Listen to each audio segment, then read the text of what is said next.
Evanson, and our group is working with John Deere for our capstone, and we were pretty much tasked with reviewing SQL Server integration tools, or for SSIS for short. Our presentation is broken down into 6 parts, starting with the introduction. So again, I'm Derek Evanson, and with me we have Jack Morgan. And I'm Ryan Nelson. And we've been meeting with John Deere on a weekly basis, kind of slowly tackling this project.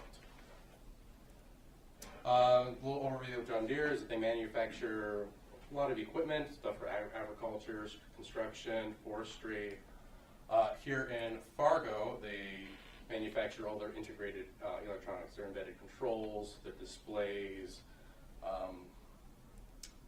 and that comes to the project that we're working on, is that they kind of right now they have these this ETL tool that they're kind of working with, which is the software that's used to move data between databases and different facilities. And right now their current software is about to go through some changes, and they want to try looking into some alternatives, which comes to SQL Server Integration Services by Microsoft.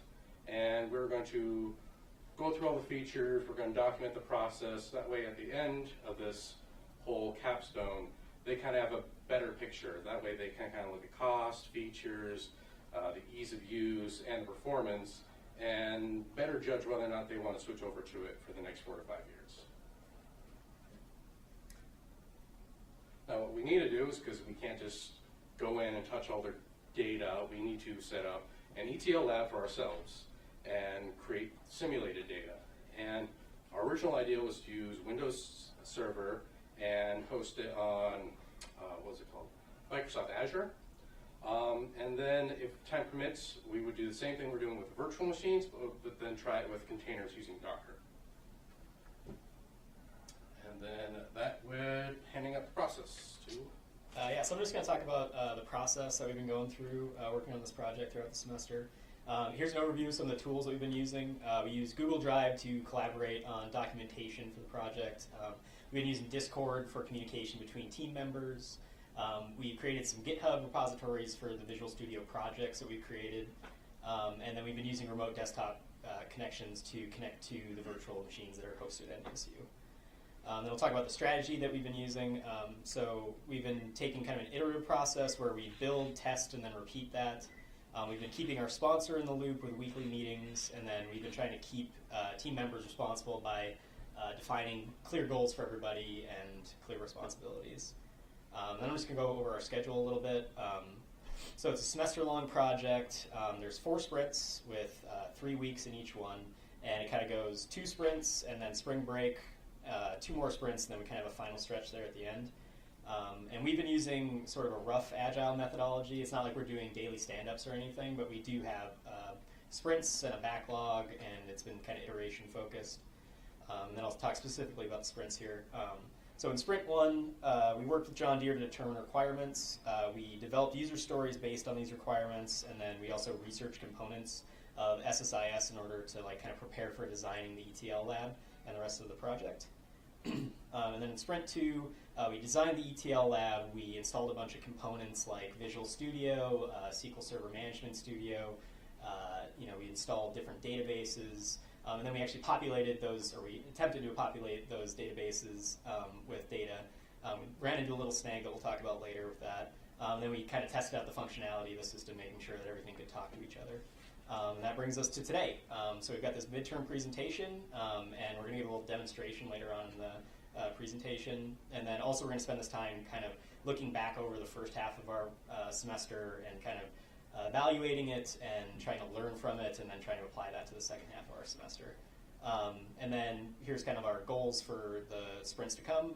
We want to update our goals based on some of the things we learned from our first semester.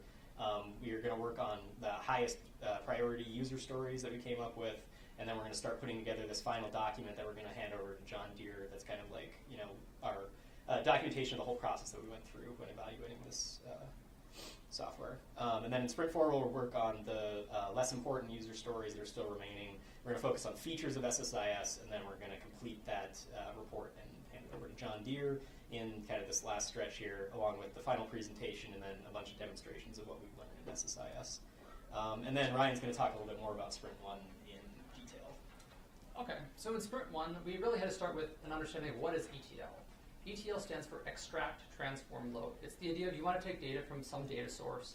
Maybe it's a database, maybe it's a text file, and you want to do something with it. Maybe all you want to do is move it to another type of database. Maybe you want to actually add numbers together and maybe data warehouse this somehow. This is the software that lets you do that. So how you go about doing it is you build what's called a package. This package has multiple tasks inside of it. So one of the tasks might be a data flow task. You want to move data from a SQL Server database to an Oracle database. That's one of the tasks. It has different stages. And another task might be you want to run a SQL script. And then, so what you can do in this package is you can link everything together in the sequence you want it to run in. So when the package is run, everything will execute. What you do then is you take your package and you deploy it to a management system. At that point, the package becomes known as a job. And as a job, it can be scheduled with other jobs in kind of a batch. It can be scheduled for different times of the week or different times of the year. And then what you can also do with ETL is be able to monitor those jobs as they happen, whether it's actually happening like it should. Maybe you have problems. What do you have to fix? This lets you do all of that. So the thing about SSIS is you can't do all this in one standalone package. The idea is it's actually made up of a number of components. It's made up of Visual Studio, which is what you use to actually design and kind of create these packages. You use a SQL Server Data Tools, which is the component you need that gives you all kind of the tool set to build these packages. SQL Server Management Studio is where you then deploy these packages to, you manage and run the jobs. And underlying SQL Server Management Studio is SQL Server and SQL Server Agent. As far as the data sources go, we chose to imitate common data sources that John Deere uses. So we're using an Oracle database, we're using a SQL Server database, an FTP server, and a file share. As far as the data goes, we didn't have access to actual data from John Deere, so what we chose to use is some pre-built data that we could find online from reputable sources. So one of these is AdventureWorks from Microsoft that has a number of records in it which we can use and test things out with. And another purchases.txt file, which has 4 million records in it, and we can break that down and kind of use chunks of that as we go. So you can sort of see on the slide there, that's kind of just a sample of what that text file looks like as far as data goes. So once we have some of those things in place, then we sat down with John Deere and really tried to figure out use cases, which are pretty granular tasks that they need to make sure that the software can do. These are things that they commonly do all the time, and if the software can't do them, it's not going to be a very useful product for them. So we sat down and we actually created a list of about 57 different use cases. You can kind of see here on the slide something as simple as moving data from SQL Server to an Oracle database, or scheduling a batch of jobs to run. So all of these we've been kind of separating out. And so then what we do from there is we actually kind of break these down into particular use case categories and say, okay, for performance, for job creation, what do we have? And make sure that we have a full coverage of the product and what they need. Once we've done that, we then combine different use cases into user stories. So if we go back a slide here, they might take all 3 of these, and we can accomplish that in one user story. So that's something that we kind of looked to put everything together as much as possible. So in total, we actually come up with about 31 user stories. So from there, this is kind of looking at our burn down chart. We started off estimating about 97 user story points, and this is sort of how we estimated everything happening for the project. Some of the particular challenges we had in Sprint 1. The big thing is that we're inexperienced with the software. It's not like we're writing in Java or JavaScript, something we've kind of had training in. So we really had a lot to learn just even to get started. The other thing is that we had to really understand whether Microsoft Azure was a viable platform for what we wanted to use it for. As students, we get free accounts, but a lot of the things that we kind of get for free weren't quite good enough for what we needed to be able to do with this software. And we would have had to start paying money, and it could maybe very quickly kind of ramp up in cost. So after kind of a bit of back and forth, we decided to actually host it at NDSU instead. So that's kind of Sprint 1. Now Derek's going to actually walk you through what we've kind of accomplished for Sprint 2.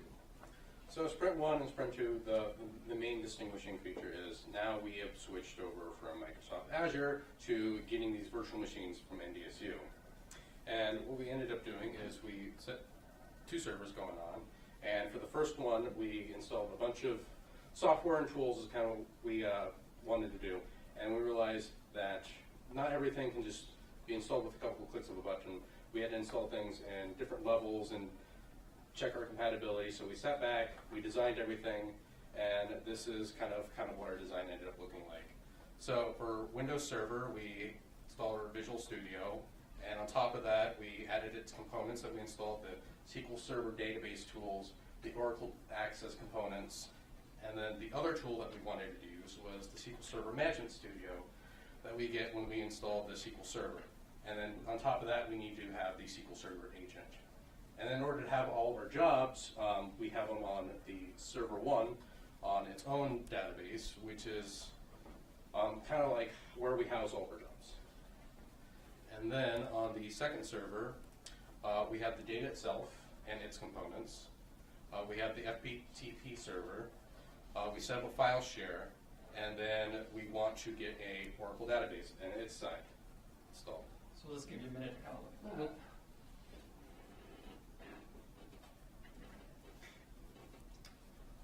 And then the other task is kind of we have to figure out, step back and figure out how do things communicate.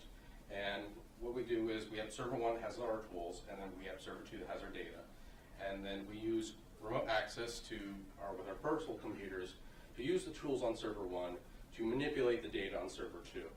And one of our stretch goals that we'd like to attempt is maybe also have a Windows desktop that has the tools itself, and then manipulate the data on server 2. And then this is the process that we managed to actually complete as of this far. And as you can see, we got most of the stuff all installed, and we are currently still troubleshooting the Oracle Access, which comes to some of the challenges that we had to deal with. We're kind of unfamiliar with the whole, we're using NDSU system. We have 2 virtual machines. We have 3 user accounts. We had to deal with different permissions, software licenses, and we had to make sure everyone can access everything properly. And that took that took some troubleshooting. Then there was software compatibility. So if we were using the incorrect version of Visual Studio or its components, sometimes what we had to do is we had to completely uninstall everything in the exact same order, roll back, and then reinstall it the correct way. And then when things are compatible, then we got to figure out what the correct version is. And then again, we are still troubleshooting Oracle, which just doesn't want to communicate with everything else. And then I hand off the demo. Yeah, so I'm just going to walk through putting together a package in SSIS based on what we've learned so far. So here's the scenario. Let's say that you've got an Excel file with some data on orders here, and we want to overwrite this table in our SQL Server database with that data. So the first thing that we're going to do is we're going to connect to our virtual machine using a remote desktop. We're going to start at Visual Studio. We get the start page here, and we need to create a new project. So we go File, New, Project, and then we want an Integration Services project, and we'll see why in a second. And I just called this one Presentation 1. We can hit OK. And here's our new dashboard. And some of the things to note about this are the SSIS toolbox. So we've got new tasks that we can use over here, specifically for SSIS packages. And then also kind of the bigger part here is where like you kind of design your packages and your jobs. And it's got different tabs for control flow, data flow, parameters, all that stuff. So the first thing that we need to do is we're going to create an execute SQL task, because if you remember, we want to overwrite the table. So the first thing we're going to do is we're going to wipe that table of the data that's sitting there. So we can double click that execute SQL task. It brings up this component. And if we want to work with that thing, we can right click and hit edit, and that brings up this little window for us. And there's 2 things that we need to change in here. We need to specify a SQL statement that we actually want to run, and then we also need to tell it what database we want and what table we want to run that on. So we can click that little box over here, and that'll give us this, where you can enter your SQL query. And I just made one that checks if the database exists. If it does, truncate that table. So we can click OK on that, and then we need to make a connection. And the way that we do that in SSIS is these things called connection managers. And that's kind of how we connect to every data source in SSIS, is through these connection managers.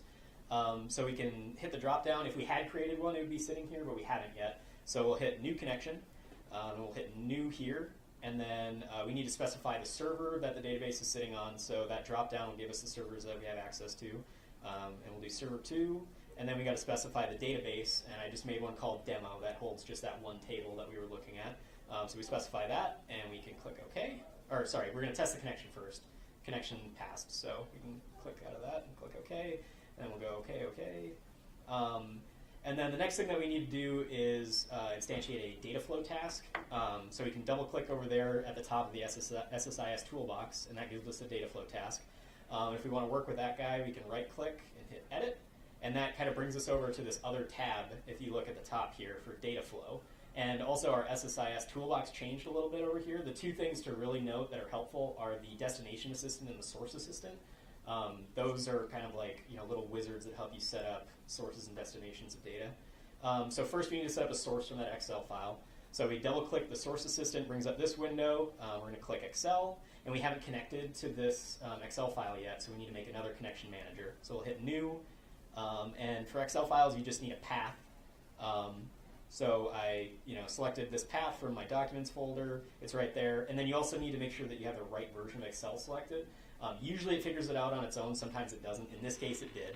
So we're going to click OK. And that gives us this little component with the two little arrows. And we've got a blue arrow, which is for the standard output of this component. And then we also have a red arrow that's for the error output for this component. And so for the next thing, we didn't actually specify a specific sheet within that Excel file. So we're going to go and right-click that component and hit Edit.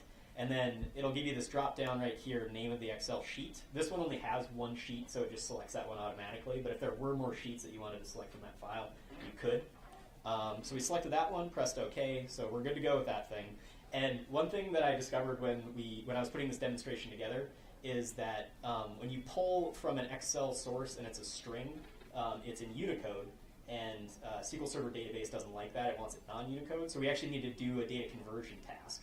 So we're going to go over to our SSIS toolbox again, and we have data conversion right here. We'll double click that guy, and that brings this up. And we need to give that thing a source. So we take that blue arrow from the Excel source and point it at this data conversion task. And then we can work with the data conversion task by right-click edit again. Brings up this window that gives you all of the columns that were available from your input. And you can just select one like I did for item here. That's the one that we actually need to change. And as you can see, it says Unicode string right down here. You can click a drop down and it'll give you a bunch of different options, and we'll just select string. And then we can click OK after we select that. And then the next step is we're going to need to select a destination for this.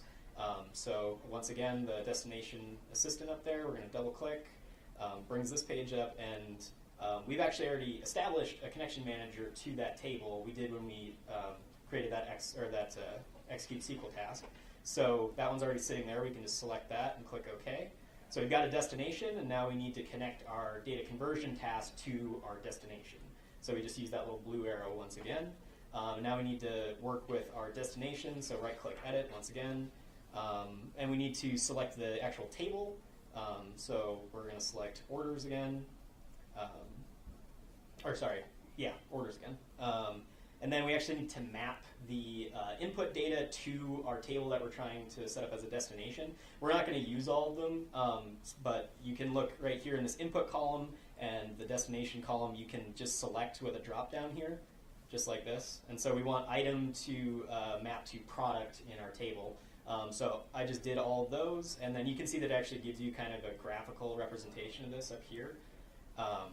And we'll click OK because we got those all set up. So now our package is all ready to go, and our next step is going to be deploying it.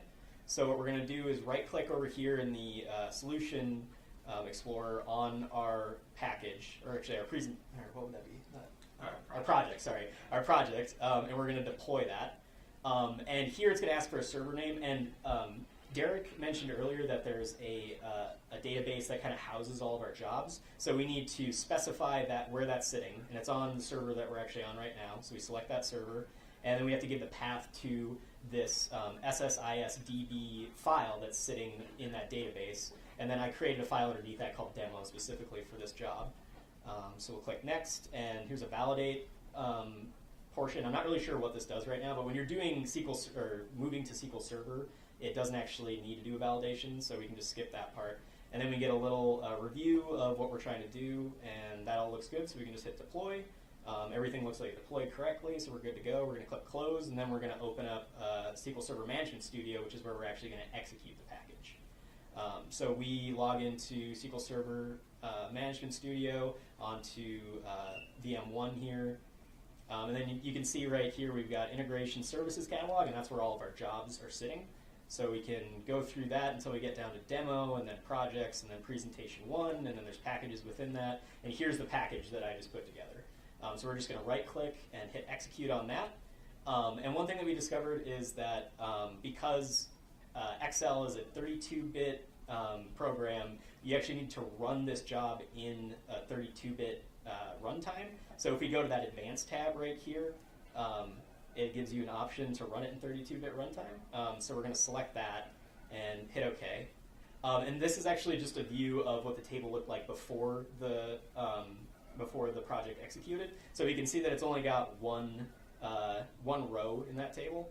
And then here is like the overview that you get after you execute your package. And so we can see that like our data flow task and our execute SQL task both succeeded correctly, and then also the overall package succeeded. So everything should be good. And if we go take a peek back at the database, we can see that it now has 43 rows, and yeah, we grab that SQL data, or that Excel data, and put it into our SQL Server database. And then I'm going to pass it off to Ryan for analysis and next steps. Okay, so now we can kind of just talk about what we've done so far. And we'll start with the velocity.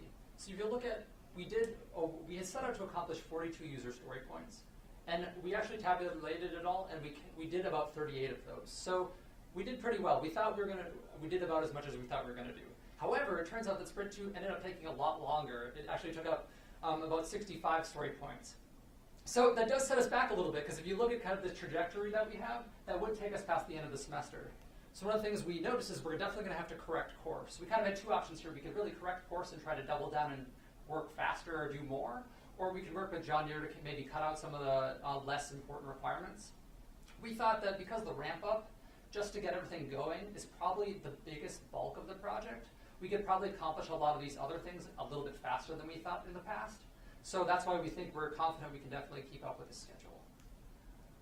If we want to just quickly talk through some of the issues we've had in the project so far, I mean, we've already talked a little bit through the cost of Microsoft Azure. We talked about software compatibility. The big thing here being we're using a 2017 version of Visual Studio, and it really wasn't working well with the current version of what we wanted to use for Oracle. So it's something we had to kind of rebuild the whole system again with that. As far as the Oracle client difficulties, the big thing is Oracle's kind of a confusing mess. There's a lot of different options you have for what you can download, and a lot of different ways that can be downloaded and installed on your system. So that was one of the things that also kind of set us back as far as time goes. The fourth thing that was a really big issue is just dealing with the system, like a system administration. We had to set up different firewall rules that until we had those properly set up, you couldn't see the other database, and it wasn't easy to diagnose what was going wrong. We had to deal with user accounts and make sure all 3 team members actually had access to things. We had to deal with remote connection issues with NDSU. There's definitely some restrictions as far as ITS goes. Like if you try to log in too many times in a narrow window of time, they lock you out for 12 hours. Like that kind of definitely impacted our work. And then finally, the thing about the 32 versus the 64-bit different programs, that kind of also is just something that was a little bit of a curveball. As far as some of the risks we see kind of moving forward, it's possible that however we've actually set up the system, maybe SSIS doesn't like it. You know, we've put all of our data sources on one virtual machine. Maybe there's some sort of issue that sending data back and forth to that machine is going to cause a problem. Just something we maybe have to anticipate. Another issue could be we just continue to have problems with the Oracle client. The idea that as hard as we try, we get other virtual machines, we do other things, we just can't quite get it working. We're going to have to work then with John Deere to try and figure out maybe we can do the database locally, or maybe there's a different way we can approach this problem. But it's definitely a risk. The third risk that we thought is kind of our top 3 is that if the system fails to maybe some configuration mistakes we made. You know, we're not DBAs or system administrators, so maybe particular things we made as far as decisions go are just creating problems in SSIS, and we can't really diagnose that well. All of these things will impact our timeline and just kind of slow down what we're able to get done. As far as the project goes, we can kind of just, as far as a reflection on this first half of the semester, the big thing we noted is that really starting a project takes a lot of effort, and it also a lot of documentation. You know, if you have a project that takes a year, you can kind of spread out that cost of putting all the work together for requirements and meetings and getting it all set. You can spread that over a whole year, but because everything's crunched in this 3-month period, a lot of our time so far, a big portion of it has been spent on this documentation and getting everything just set. Keeping the sponsor in the loop is actually really helpful. It's been great for us to meet with John Deere weekly because we can bring up problems or just keep them on the same page. we very quickly got to kind of the heart of what the project was about, from a kind of a vague understanding at the beginning, just by weekly meeting with them. So that was really great. Another important thing is to install and test all of your software. Make sure that's compatible as soon as you can. If we had maybe tested out some of these Oracle and Visual Studio things a few weeks earlier, we just have maybe a little bit more time to be able to diagnose this problem or kind of find some workarounds. And finally, the fourth thing as far as reflection, it did feel a little bit like our individual work was a little isolated because we have such different schedules as far as work and school goes. So it's something we've kind of just had to set out this timeline and this roadmap for everyone, and then each person works on it separately. So it has been a little bit more isolated rather than collaborative. If we want to just jump into just brief things about the next steps. So next steps, we want to document what we've done so far, what we've built, all the configuration steps that just should be in our final report. The next big thing is really to focus on diagnosing this Oracle issue, because that's preventing us from really accessing that Oracle server. So that's kind of our number, like we got to get that going. And then after that, it's really climbing this learning curve. So all of this system has just been getting the system in place. Now we can start learning how to use it, really becoming as expert as we can to help them make their decisions. And we don't really have to go to it, but these were just some of the things we talked about as far as next steps, like actual deliverables, which Jack had kind of covered a little bit earlier. But anyway, so that's the project. Thank you. Any questions? I got a couple. One comment first. You guys speak really fast, but you cover a lot of ground. We figured with the video you can slow it down a little. No, you did cover a lot of ground. I'm impressed. A couple questions. If I understood right, if you're doing something as simple as saying, take the spreadsheet, put it into Oracle database, SQL database, Sure. that spreadsheet could add another column. It wouldn't affect you.